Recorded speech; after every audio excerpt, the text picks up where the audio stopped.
तो इस वक्त की बड़ी खबर मैं आपको बता रही हूं। राज्यसभा में एक बार फिर सभापति की ओर से जया अमिताभ बच्चन पुकारे जाने पर जया बच्चन भड़क गईं और इसके बाद हंगामा इतना बढ़ा कि विपक्ष ने वॉकआउट कर दिया। देखिए, आज जया बच्चन की तरफ से जो आपत्ति है वो सभापति ने जिस अंदाज, जिस लहजे, जिस तेवर के साथ उनका नाम पुकारा, उसको लेकर दर्ज कराई गई। Honorable members, Jaya Amitabh Bachchan is the last speaker on this point. Please, ma'am. Sir, मैं जया अमिताभ बच्चन ये बोलना चाहती हूँ, मैं कलाकार हूँ, बॉडी लैंग्वेज समझती हूँ, एक्सप्रेशन समझती हूँ। और सर, मुझे माफ करिएगा मगर आपका टोन जो है is not acceptable. We are colleagues, sir. You may be sitting on the chair. Jaya ji. And I remember when I went to school. Jaya ji, take your seat. Jaya ji, take your seat. Take your seat. Take your seat. Take your seat. I don't want schooling. I am a person who has gone out of the way. And you say, my tone? No seat given to you. No, don't have floor now. No, enough of it. Enough of it. No, enough of it. You can't have it. You may be anybody. You may be a celebrity. You have to understand the decorum. No, nothing doing. Nothing. No, not at all.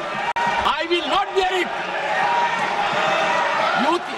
One second. Please sit down. Please take your seat. No. Never carry an impression that only you build reputations. We come here and build reputations. We live up to reputations. Nothing doing. No. तो देखिए, पक्ष और विपक्ष के बीच दरअसल यहीं से ये मामला शुरू हुआ और जिसके बाद इतना बढ़ गया कि जया बच्चन ने स्पीकर के इस बर्ताव को लेकर सवाल उठाते हुए पूरे विपक्ष के साथ वॉकआउट कर दिया और फिर सदन से बाहर आकर जया बच्चन की तरफ से कई आरोप भी लगाए गए सभापति पर। सुनिए। जो कहा जाता है चेयर से, ठीक है, वो चेयर पे बैठे हैं, अलाउड है। अगर वो चेयर से बाहर हैं तो वो भी आम एमपी की तरह हैं, वो हमारे अन्नदाता तो है नहीं। How can you do this? ये तो परंपरा के खिलाफ है। You have to allow the leader. Who is going to protect us? The leader of opposition. We are all together in opposition. If you are not going to allow him to speak, if he is not going to be heard in the house, then what are we doing? And on top of that, every time using words which are unparliamentary, which I don't want to say in front of all of you. You are a nuisance, बुद्धिहीन, ये सब शब्द जो है treasury bench वाले भी बोलते हैं। हाँ, he said you may be celebrity, I don't care. I'm not asking him to care. I'm saying I am a member of parliament. This is my fifth term. I know what I'm saying. और आइए सीधे आपको लेकर चलते हैं। आप देख रहे हैं हमारे साथ हमारे दो सहयोगी इस वक्त मौजूद हैं, अंकित गुप्ता और उन्हीं के साथ जैनेंद्र भी इस समय मौजूद हैं। अंकित, मेरा सवाल ये है कि जिस तरीके से अब पोस्टरिंग नजर आ रही है पक्ष और विपक्ष के बीच, ये गतिरोध जो बना है, ये खत्म कैसे होगा? इसको लेकर कुछ सुगबुगाहट है क्या? क्योंकि सवाल समझिए जरा, क्योंकि ये इसलिए महत्वपूर्ण हो जाता है, ये पूरा का पूरा मामला मल्लिकार्जुन खड़गे और उनकी तरफ से आरोप, घनश्याम तिवारी ने उनका आरोप किया, बीजेपी के सांसद राज्यसभा के, और बंद कमरे में माफी वाला खेल हो गया, सदन में आकर माफी मांगी जाए, तो क्या उसी दिशा में ये चीजें बढ़ रही हैं अंकित गुप्ता? जी बिल्कुल उसी दिशा में बढ़ रही हैं, लेकिन आज जिस तरीके से ये पूरा जो सदन के अंदर घटनाक्रम हुआ है, तो अब इसको महिला सम्मान से भी जोड़ दिया है विपक्ष ने। और इसी वजह से जो तस्वीरें थी सदन के अंदर तो हमने देखी, लेकिन सदन के बाहर सोनिया गांधी की अगुवाई में जया बच्चन बाहर निकल के आती हैं, उनके साथ में तमाम महिला सांसद होती हैं और वो यही कहती हैं कि किस तरीके से चेयर की तरफ से अपमान किया जा रहा है। जैनेन हमारे साथ में विपक्ष की राजनीति को समझते। जैनेन, तो अब ये माना जाए कि ये क्या सुलझता कहीं दिख रहा है, या फिर क्योंकि एक दिन का सदन और रह गया है, या ये सदन अब एक दिन का सदन इसी में निकल जाएगा, हंगामे में। बिल्कुल, देखिए अंकित, फिलहाल तो आज विपक्ष ने पूरे दिन के लिए वॉकआउट कर दिया है और सदन में जिस तरीके से निंदा प्रस्ताव आया है तो साफ दिख रहा है कि पक्ष और विपक्ष के बीच कोई सुलह की स्थिति तो नजर नहीं आ रही है और आज एक तरीके से हम कहें तो अंतिम दिन हो सकता है। वैसे एक दिन और सोमवार तक ये सत्र चल सकता है, लेकिन मुझे नहीं लगता कि विपक्ष अब कार्रवाई में भाग लेगा। लेकिन मूल मामला क्या है? ये मूल मामला जया बच्चन बनाम सभापति जगदीप धनखड़ नहीं है। मूल मामला मैं दर्शकों को बताऊं कि 1 से 2 दिन पहले बीजेपी के राज्यसभा सांसद हैं राजस्थान से घनश्याम तिवाड़ी, उन्होंने भाषण के दौरान परिवारवाद को लेकर नेता विपक्ष खरगे पर कुछ कटाक्ष किया जो नागवार गुजरा, जिस पर आपत्ति जताई गई। सभापति ने आज खरगे और घनश्याम तिवाड़ी को बंद कमरे में सुलह करवाने की कोशिश की। कांग्रेस के सूत्र बताते हैं कि तिवाड़ी जी ने अंदर कमरे में खरगे जी की खूब तारीफ की और एक तरीके से खेद भी जताया।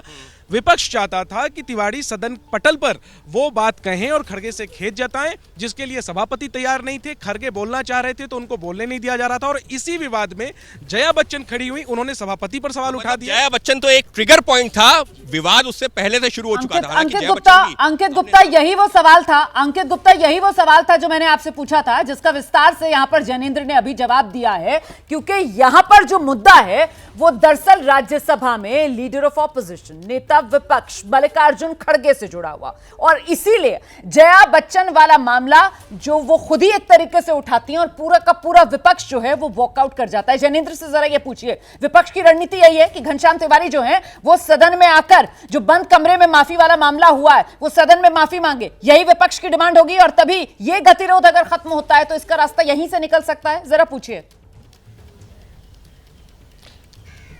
जी बिल्कुल, और इसमें मैं एक चीज और जोड़ देता हूं, यहां पर विपक्ष की तरफ से यह भी कहा गया सदन के अंदर ही कि अगर जो है बंद कमरे की बात आप जो कह रहे हैं कि यहां सदन में आके कह रहे हैं तो वो बात उसी तरीके से क्यों नहीं कही जा रही है जो घनश्याम तिवारी ने सदन में कहा, उन्होंने यहां सदन में आके क्यों नहीं कहा। तो जैने ने इसका मतलब तो यही है ना कि विपक्ष का साफ तौर पर यह कहना है खरगे का अपमान किया, तो घनश्याम तिवारी सदन में आके ही अगर उन्होंने माफी मांगी, जो भी अगर समझौता हुआ तो सदन में आकर कहना चाहिए ना। यही विपक्ष कह रहा है कि घनश्याम तिवारी ने जो टिप्पणियां की उसको लेकर अगर उन्हें सफाई देनी है वो सदन पटल पर दें, बंद कमरे में जो बातें कही वो बाहर कहें।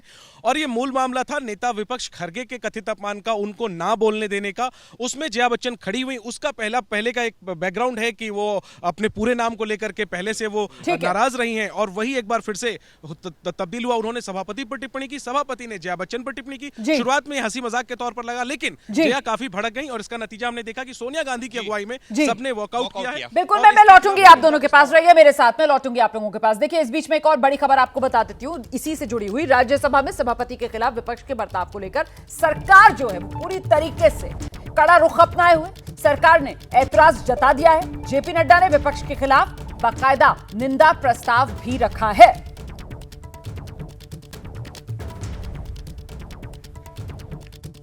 कि जो मैंने आने के बाद देखा यहाँ और जो आपने कहा है, मैं ये कहता हूँ कि जो आपने कहा वो उसके साथ नहीं सिर्फ सत्ताधारी दल बल्कि पूरा देश आपकी बात के साथ खड़ा है।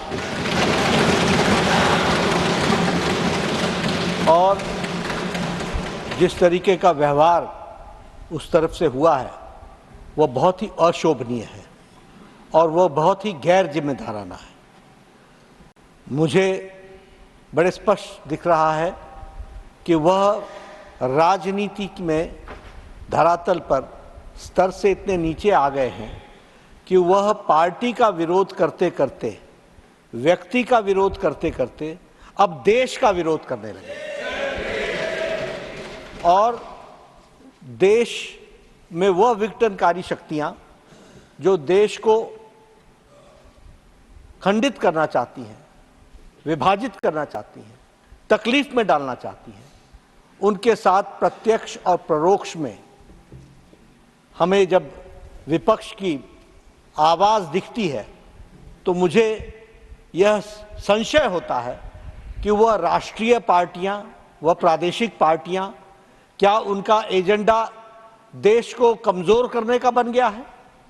और आज जिस तरीके का जो आपने कहा टॉप ब्रास, वह इस बात को इंगित करता है कि सारी लीडरशिप इस बात से सहमत है कि वह किसी भी कारण से हाउस न चले इसके लिए वो प्रेरित होती है।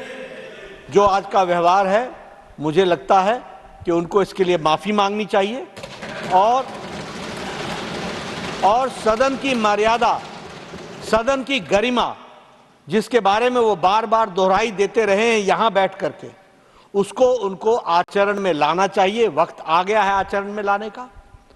और मैं इतना ही कहूंगा कि इस घटना की जहां मैं निंदा करता हूं, वहीं उनको माफी मांगने की बात भी कहता हूं।